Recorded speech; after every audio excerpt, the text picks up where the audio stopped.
want to tell you the second important point, incredible chiddush I learned from my Rebbe Yisrael Wilk. Once again, the first one was that we can change our desires. And we explained that to you from the Talaris. The second point is that spirituality is actually much more pleasurable than Averos and sin and all that. And of course, when we explain that to you, it's going to work perfectly with the first idea. Because when we learn how to experience as it is more pleasurable, of course, we're going to want it more. Let's explain first, at least on a mystical sense, why that has to be. Because think about it. What is pleasure? What gives us pleasure? What gives us joy? Yeah, of course, that's the million-dollar question, right? The secret of happiness. I'm going to tell you right now, the secret of happiness at no additional charge. Here it is. We are finite beings. We are temporary. We live and we die.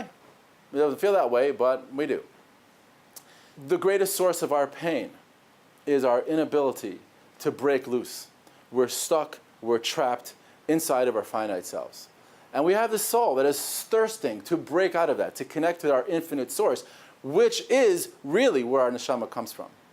Ramesh Shapiro would always explain that the word simcha is used in the Gemara Maseches Eruvin and the Gemara Maseches Shabbos to mean to expand. Something called a tefach seichek, a happy tefach. It means a tefach, which is like a cubit, okay, a measurement, that's a little bit larger than it's supposed to be, is called a happy cubit, a happy tefach. Happiness is when you expand, you escape your limitations while retaining your identity. When we as finite beings connect to our infinite source, that fills us with joy. We feel expansive, we feel amazing, we feel free. We are all trapped in our bodies, our soul trapped in our bodies. We're desperate to escape. And when we do escape to some extent, we feel joy. And all the fake temporary joys fit into that. Because when a person makes a lot of money, so they feel like, wow, now I'm free, I have all my options open to me. At least for a little while it feels that way, so they feel very happy. When a person gets married, when a person has a child, anytime a person increases their horizon, suddenly more becomes possible. They feel automatically happy. I mean, when you're skiing down the mountain, you feel like, whoa, you feel great. Why? Because you broke the barrier called gravity, called time, called space. You're moving incredibly fast, and your adrenaline is pumping. It feels like you're connecting to something beyond yourself. Well, actually, you're not. You're going to get to the bottom of the mountain, and you're just like kind of stuck at the bottom. You got to take the chairlift back up to the top. What we're really looking for is spirituality, because spirituality is infinite, and we are finite beings trying to break out of that into the infinite. The most simple example is your phone.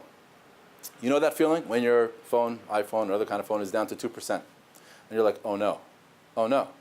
My life is about to end. I mean, I'm out of power. I'm down to 2%. I can't make phone calls. I can't look at funny videos. No WhatsApping, nothing. Because I lost my charger. I forgot to mention that. I lost my charger and I'm down to 2% and I'm stuck. And basically, like, I'm going to be bored. I won't be able to distract myself. Help, right? And then what happens? A buddy walks by and you're like, dude, do you have a charger for me? And he goes, yeah, sure. He gives you a charger and you plug it into the wall. You know that moment when you plug it into the wall and like that, you see that lightning bolt charging, and you're like, yes, I'm good. I got power. I'm going to be okay. I'm going to make it. Right? That is probably the best mashal we have to the finite plugging into the infinite source of power. That's pleasure. That's happiness. That's joy. That's what spirituality is. Spirituality is, it has to be the greatest pleasure in the world. It's when we, finite beings, plug in to the infinite. Now, if you think about that, well then sin should be the most horrible pain, because sin is when you're just cutting off your connection to spirituality. Hashem said, you do mitzvahs, you connect to me. You do averos, the opposite happens. So why do averos, why does impurity feel so good if it's actually death? And here's an amazing secret. And it goes like this. There's this Kabbalistic concept, pretty well-known idea. There's something called nitzotzos, sparks. And some very holy sparks of Kedusha are trapped in something called a klipa, a husk, some kind of shell. Averos are these shells, these klipos of impurity that have trapped inside themselves a very high level of spirituality. These are mystical concepts explained to me by my Rebbe, and so without necessarily understanding how it works, this is the Kabbalah, this is what we received on the mystical level of what's going on in Averos. So you have this very, very powerful impure force, it's actually poisonous force, but trapped inside it is a spark of spirituality, a nitzotz. When a person engages in Avera, so what's actually they're ingesting poison. However, the spark of spirituality gives them intense pleasure. But the person, we don't realize that the thing that we're enjoying is the spirituality that's trapped inside of it, because as physical beings living in a body, we don't perceive that stuff. So we make a mistake and learn to associate the pleasure with the sin. It's a crazy, crazy trick that the Yetzer Hara has. He has us thinking that Averos are pleasurable, when in fact they are killing us. What is enjoyable is the spark of spirituality that's trapped inside it.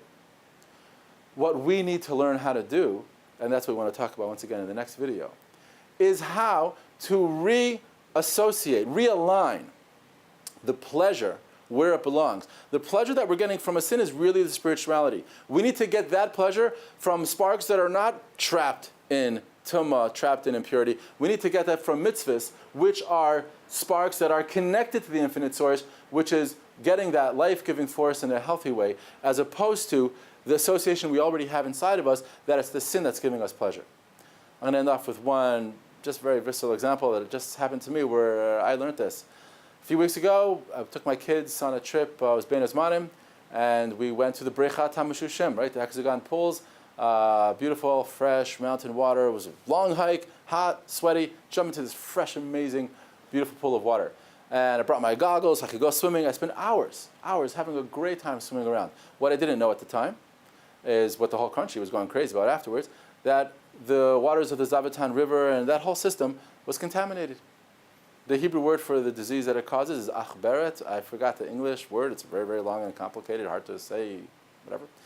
The point is, about 2 weeks later, I broke out with it. Incredible, incredible high fever, crazy pain, liver shut down, kidneys turning off. I was stuck in the emergency room with very, very high fever for 2 days. Really wasn't sure if I'd make it back here. Might have been the worst 24-hour period of my entire life. What's amazing about it is that at the time, where I was sitting in this beautiful, fresh, sparkling mountain stream, imagining that I'm doing the most wonderful thing for myself and my family, having this just beautiful time in nature. What I didn't realize is that it was contaminated, it was impure, and it was actually poison. And that's what an Aveira is. We're having a great time. Aveiras feel like they're giving us energy, they're giving us life.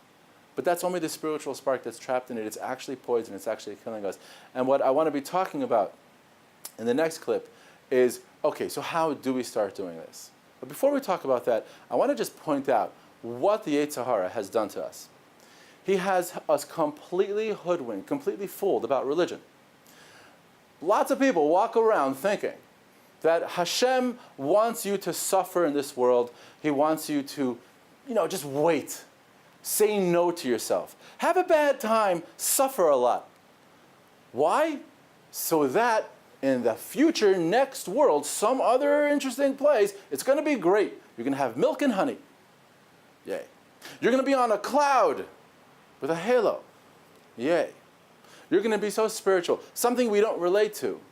Okay, so suffer in this world, say no to yourself, don't have fun, and this is somehow supposed to be good for us. It's going to build our character.